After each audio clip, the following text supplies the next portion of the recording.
이번 특세 그 주제가 하나님께서 광야에 그 길을 내시고 또 사막에 강을 내신다. 이것은 새로운 일입니다. 그래서 오늘은 첫날로 새로운 일을 이루시는 하나님이라 하는 제목으로 우리가 말씀을 묵상해 보려고 합니다. 하나님은 새 일을 행하신다 말이죠. 사람들이 생각하지 못한 새로운 일들을 하나님은 얼마든지 행하실 수가 있습니다. 사람이 우리 하나님을 닮았기 때문에 사람들도 참 새로운 일을 합니다. 그런데 하물며 우리 사람을 만드신 이 하나님은 얼마나 새로운 일을 하시겠습니까? 우리 사람이 하는 새로운 일, 창의적인 일들이 정말 놀라운데요. 1977년에 미국 항공우주국, 나사라고 하죠. 미국 항공우주국에서 보이저 1호라고 우주탐사선을 1977년입니다. 얼마나 오래됐어요? 벌써 한 40년 되잖아요. 그죠? 그때 이 보이저 1호를 발사를 했습니다. 이것이 2년 걸려서 목성에 가서 사진을 찍었어요. 그리고 또 1년 더 가서 토성 근처로 지나가면서 사진을 보내왔습니다. 지금은 이 수금지 천해명 그 태양계 바깥까지 나갔습니다. 이게 얼마나 빨리 날아가느냐 하면 1시간에 6만 킬로를 갑니다. 여기서 서울에서 우리 영국까지 한 8천 킬로 좀 넘어요. 그런데 이게 6만 킬로, 8천 킬로 가는데 10시간 걸린 비행기로 10시간에서 11시간, 12시간. 그런데 이거에 보이저는 우주탐사선은 1시간에 6만 킬로를 날아가요. 그렇게 해서 지금 쉴 새 없이 수십 년 날아갔습니다. 20억 킬로미터 지금 떨어져 있습니다. 그런데 지구하고 계속 교신을 하고 있어요. 사진을 보내옵니다. 그 전파의 속도로 거기서 신호를 보내면 지구에서 받는데 빛의 속도죠. 20시간 걸립니다. 그런데도 지금 지구하고 교신을 하면서 태양계 밖에 지금 날아가고 있어요. 앞으로도 몇백 년 더 계속 날아갈 겁니다. 사람이 하는 일도 너무너무 엄청난 일을 옛날에 꿈꿀 수 없는 일들을 하고 있어요. 그런데 이 사람을 지으신 하나님께는 어떤 일들이 가능하겠습니까? 정말 말할 수가 없죠. 그래서 우리를 부르신 하나님은 우리의 한계를 넘어선 일들을 얼마든지 행하실 수 있는 분이라는 사실을 우리가 기억해야 되겠습니다. 이스라엘 백성들은 과거에 홍해를 건너봤습니다. 그것은 그들의 신앙에 굉장히 이정표적인 큰 사건이었어요. 그런데 하나님은 얼마든지 새로운 일이 더 있다 이렇게 말씀을 하시는 것입니다. 우리 과거에 우리가 하나님을 경험한 경험이 어떤 것이든지 이스라엘에게 있어서는 그 민족의 역사를 통틀어서 출애굽보다 더 큰 일은 거의 없었습니다. 애굽에서 말이죠. 그 나와서 나라를 만드는 거 아닙니까? 그리고 홍해가 갈라지지 않습니까? 그런 일은 정말 가장 큰 이스라엘의 과거 경험했던 하나님의 최고 큰 역사였어요. 그런데 하나님은 그 역사보다 더 큰 일이 또 일어난다. 이렇게 지금 말씀을 하시는 겁니다. 그렇기 때문에 그런 의미에서 이전 일을 기억하지 말라. 그러니까 이전 일을 집착하지 말라. 이전에 그것이 최고였다고 집착하지 마라. 이 말입니다. 더 큰 일을 하실 수 있는 하나님, 너희의 미래를 바라보라는 것입니다. 어떤 사람은 항상 과거를 바라보고 그때가 좋았다 그런 사람이 있어요. 그때가 아주 내 전성기다 이런 사람이 있어요. 그런데 이것은 신앙적인 태도는 아니에요. 신앙적인 태도는 하나님 앞에서 우리가 미래를 바라보고 과거에 받은 은혜가 얼마나 놀랍다 하더라도 더 큰 은혜의 세계가 얼마든지 펼쳐질 수 있다는 것을 믿는 것이 우리 하나님 앞에 합당한 믿음인 줄로 믿습니다. 그래서 말이죠. 물론 이 과거를 옛날 일을 생각하지 말라는 이제 그 본뜻은 그건데요. 거기서 우리가 한 단계 더 나가면 정말 옛날 일에 매여 사는 사람들이 있어요. 그래서 과거에 뭐 대단한 일에 거기에 이 마음을 두고 현재를 자꾸 부정적으로 보는 사람도 있고, 또 어떤 사람은 과거의 부정적인 일을 가지고 그것을 놓지 못하고 이 미래로 나가지 못하는, 현재를 바르게 살리지 못하는 사람들이 또 있죠. 그래서 이 과거에 매인다는 것은 이 신앙적인 태도가 아닙니다. 디모데후서 3장 3절에 보면 특별히 말세에 고통하는 때에 사람들의 불신앙적인 태도를 말할 때 그 중에 하나가 뭐냐면 원통한 것을 풀지 않는다 그랬어요. 이 말은 섭섭한 것, 마음에 맺힌 것, 한이 되는 것을 풀지 않는다 이 말입니다. 계속해서 그 원한이나 그 아픔을 되씹고 곱씹고 그 분노하고 그리고 미워하는 여기에 매여 있는 것을 이 말세의 정상 중에 하나로 잡았어요. 원통한 것을 풀지 않는 것은 복수를 해야 되는데 안 한다 이런 뜻이 아닙니다. 그 마음속에 자기 마음속에 있는 그 한스러움, 섭섭함을 풀으라 말이죠. 왜? 이것이 신앙하고 안 맞아요. 왜 안 맞느냐?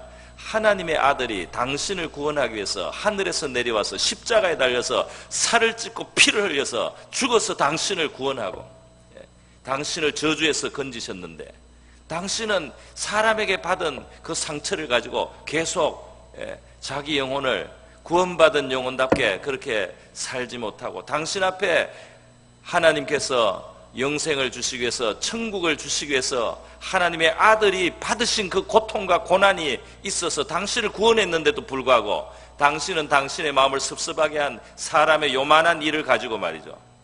요만한 정말 당신에게 빚진 것을 가지고 그 멱살을 잡고 놓지 않는 이것이 어리석고 악하지 않느냐 말이야. 그래서 하나님께서 우리에게 베푸신 그 구원을 또 우리 십자가 앞에서 우리가 선 사람으로서 말이죠. 원통함을 푸시기를 바랍니다. 풀어야 되겠어요.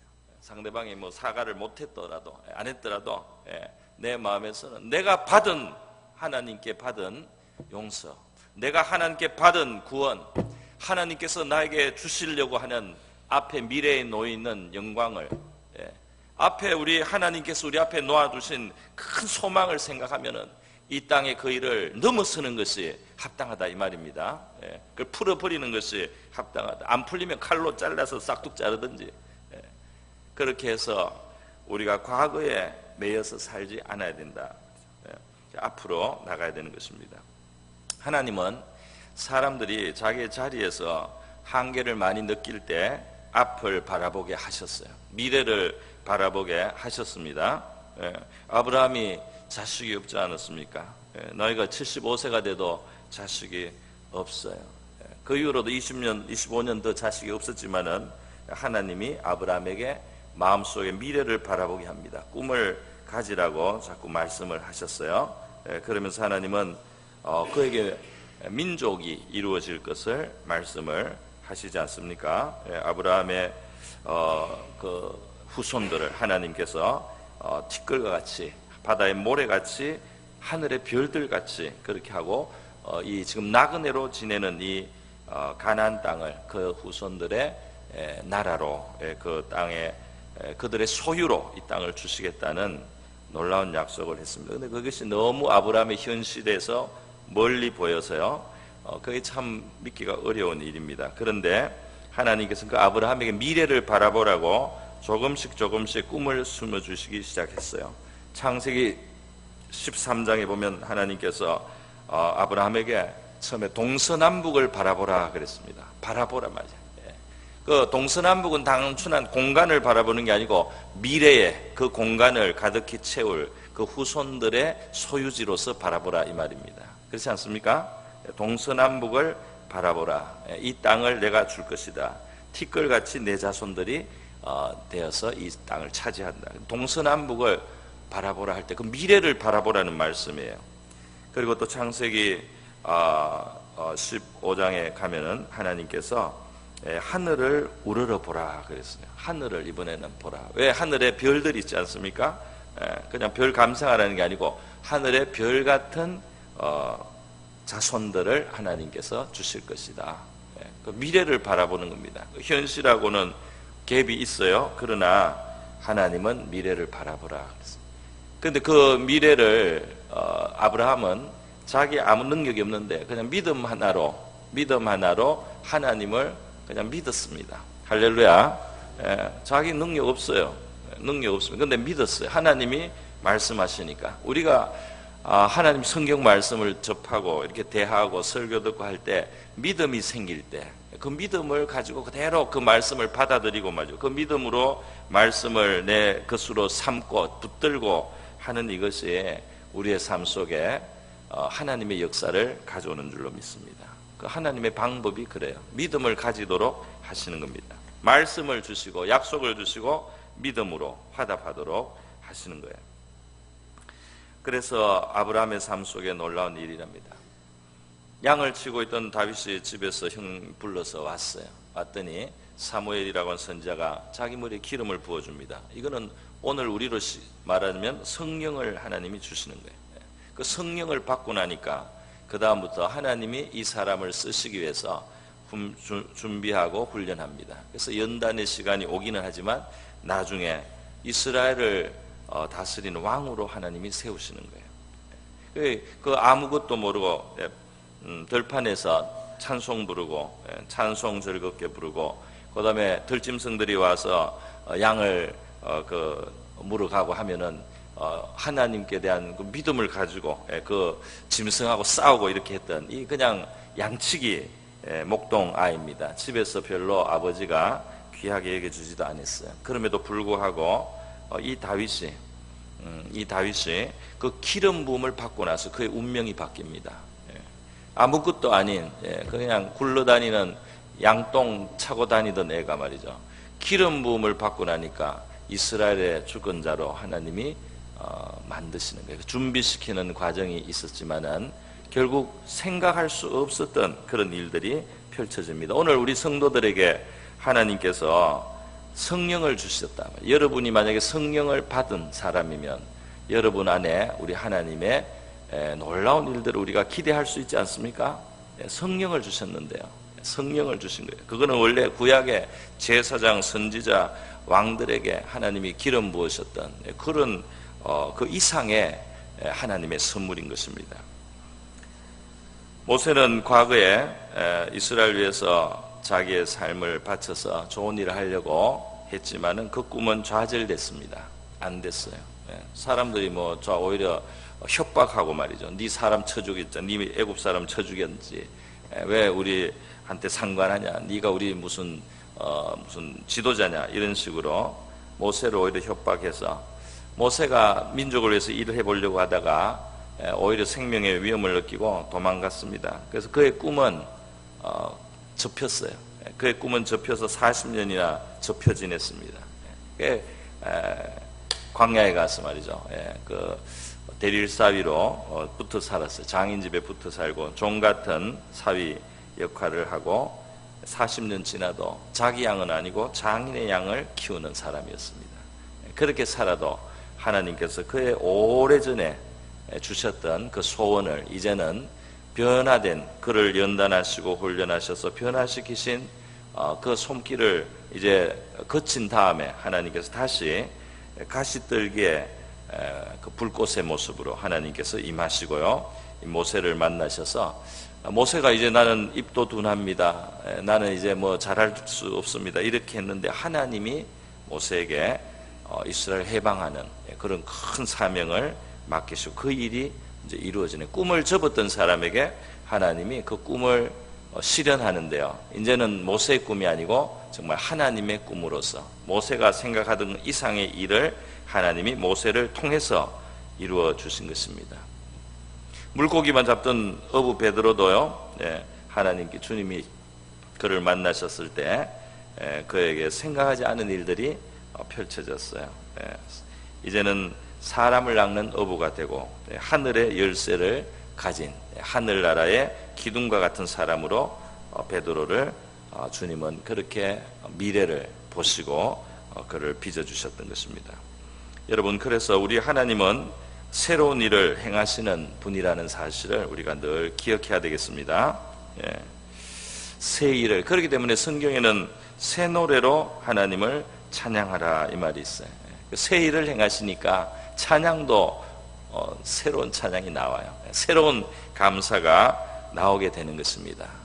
그러니까 우리가 옛날이 좋았다, 옛날 타령을 해서는 안 되고, 또 옛날이 슬펐다, 그것 때문에 원통하게 앉아 있어도 안 되고, 새 일을 행하시는 하나님을 바라보고 앞날을 바라보고 더 큰고 또 위대한 일을 얼마든지 행하실 수 있는 하나님을 우리가 바라보는 그런 자세를 가져야 될 줄로 믿습니다.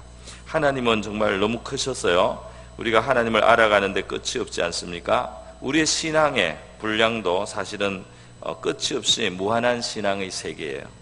그래서 우리 이 신앙 세계는 무한한 세계인데, 우리가 정말 찬송가 가사처럼 얕은 물가에서 찰싹거리는 파도만, 그 발목만 잠그고 왔다 갔다 하다가 우리 삶을 마쳐서는 안 되겠습니다. 그 깊은 은혜의 바다로 우리가 항해해서 들어가고, 거기에 있는 얼마나 귀한 우리 하나님의 은혜의 세계를 우리가 더 누려야 되겠다 하는 이런 마음의 좋은 그런 욕심을 좀 가져볼 수 있기를 바랍니다. 여러분, 하나님이 새 일을 행하시는데 하나님은 미래를 알고 계세요. 우리는 지금 미래를 모르고 한 걸음 한 걸음 겨우 안개를 더듬듯이, 안개 속에서 더듬듯이 나갑니다. 하나님은 멀리 내다보고 계신 거예요. 그 아무것도 아닌 할아버지, 애도 못 낳은 그 할아버지, 하나님 그 할아버지를 볼 때 이스라엘 민족, 하나님의 뜻을 펼칠 큰 나라와 민족을 하나님은 보시는 겁니다. 그 한 영감님 말이죠. 그 영감님, 이제 자식도 없어서 그 재산도 물려줄 사람이 없는, 미래가 없는 그 영감님을 그냥 영감으로 그 하나님은 보는 게 아니고 그 안에 말이죠, 하나님의 계획을 이루어가는 한 나라와 민족을 펼쳐서 하나님의 구원의 역사를 펼쳐갈 그러한 하나님의 일꾼으로 보시는 거예요. 애굽에 팔려가고 그 형들에게 미움을 당하고 종이 되고 하는 그 요셉 한 사람이 비참한 인생이 된 것 같지만 정말 비극적인 그런 불행한 일을 당한 그런 사람이 보이지만, 그런 사람으로 보이지만, 그 요셉에게서 하나님은 7년 대기근에 온 세상 굶어 죽을 때 먹여 살릴 사람을 바로 그 요셉에게서 하나님은 그 미래를 보시는 겁니다. 할렐루야.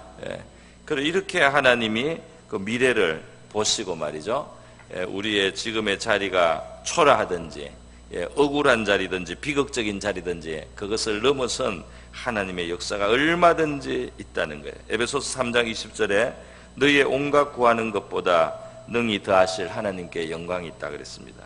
우리가 구하거나 생각하는 모든 것에 더 넘치도록 능히 하실 수 있다. 부족한 것은 우리의 상상력이 부족하고, 우리의 꿈이 부족하고, 우리의 소망이 부족하고, 우리의 기도가 부족한 거죠. 하나님께는 무한한 그런 바다 같은 그런 능력이 있고, 그러한 선의가 있고, 그러한 은총의 세계가 있습니다. 우리가 너무 마음을 작게 가지고, 우리가 눈을 들지 않고 믿음을 갖지 않고 말이죠, 그렇게 할 때 정말 우리 안타까운 겁니다. 하나님께서 여러분의 구하시는 것이나 생각하는 것보다 모든 것에 더 넘치도록 능히 하실 분이라는 사실을 기억하시기를 바랍니다. 우리 미래, 성도들의 미래는 너무 아름다운 것들이 사실 기다리고 있어요. 그 부활의 날에 또 우리가 천국에 갔을 때 말이죠, 너무 우리 앞에 있는 것들은 사실 큰 것들이 놓여 있습니다. 아름다운 곳이 많아서 구경도 다니고 우리가 관광지에 가서 뭐 아름다운 것도 보고 이렇게 하고 좋습니다. 좋은 시간을 가지고 우리가 즐거운 시간을 갖는 거 좋아요. 그래서 충전하고 하는 거 좋습니다. 그러나 이 세상에 좋은 것 못 보고 아름다운 거 구경 못 해도 아무 상관없어요. 천국에 가서 하나님 나라에서 이 땅에서 구경 못한 것 때문에 후회하는 사람 하나도 없어요. 나 그거 못 해봤다, 그거 못 누려봤다, 그거 못 가져봤다, 그런 거 후회하는 사람 하나도 없습니다. 그 좋은 시간을, 그 좋은 기회를 내가 왜 허비했나, 그 후회는 할 겁니다. 그 귀한 시간을 내가 이 영원한 세계를 위해서 왜 하나님 앞에 더 잘 사용하지 못했을까, 그 후회는 반드시 할 겁니다. 그런데 그 땅에서 내가 그것을 좀 못 해봤다, 그것을 못 누려봤다, 그거 원통하게 생각할 사람은 하나도 없어요. 그런데 지금 그런 원통한 마음으로 살아가는 그런 사람, 그렇게 살면 안 되는 거죠. 여러분, 새로운 일을 행하실 우리 하나님을 바라보면서 기도하시는 시간 되기를 바랍니다. 우리 남은 한 해, 그리고 여러분의 앞으로의 미래를 위해서, 또 여러분의 문제가 많이 해결된 분들은 다른 분들을 위해서, 하나님 나라와 교회를 위해서, 다른 분들을 위해서 또 기도해 주시면 감사할 것 같습니다. 네, 우리 감사한금 여러 분들이 드리셨는데요. 제가 지금 한번 같이 제가 한번 기도하고 우리 또 합심해서 기도하도록 하겠습니다. 고마우신